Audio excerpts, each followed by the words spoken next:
আজকে হিজবুত তওহীদের ঢাকা মহানগর কর্তৃক আয়োজিত এই প্রতিবাদ সমাবেশে উপস্থিত হিজবুত তওহীদের কেন্দ্রীয় নেতাবৃন্দ, সদস্যগণ এবং প্রিন্ট এবং ইলেকট্রনিক মিডিয়া থেকে আগত সকল মিডিয়া কর্মী ভাই বোনদের প্রতি আমার অসংখ্য শুভেচ্ছা, মোবারকবাদ।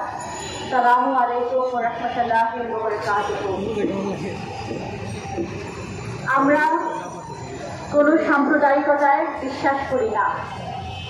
আমরা সুস্পষ্টভাবে বলতে চাই, হিজবুত তওহীদ ইসলামের প্রকৃত আদর্শে বিশ্বাস করে।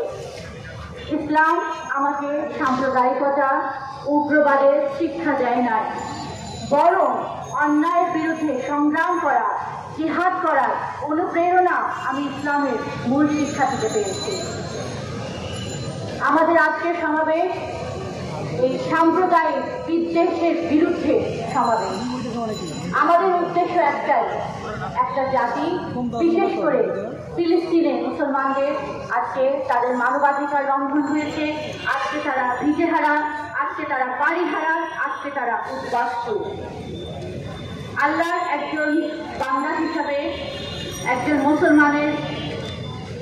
মুসলমান হিসেবে আমি আমার নৈতিক দায়িত্ববোধ থেকে আজকে আমি এই প্রতিবাদ সমাবেশে দাঁড়িয়েছি।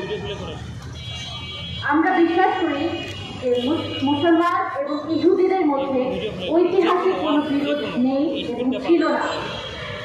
ইহুদিদের নবী মুসা আলাইহিস সালাম, আমরা তাকে বিশ্বাস করি, আমরা তাকে সম্মান করি। তারা বিশ্বাস করে ডেভিডের উপরে, যাকে আমরা দাউদ আলাইহিস সালাম বলি।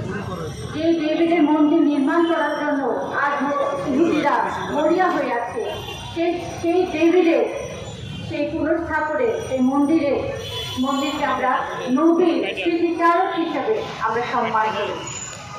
কিং সলোমন আলাইহিস সালাম, তার প্রতি আমাদের অগাধ বিশ্বাস, কারণ তার কথা পবিত্র কোরআনেও উল্লেখ করা আছে।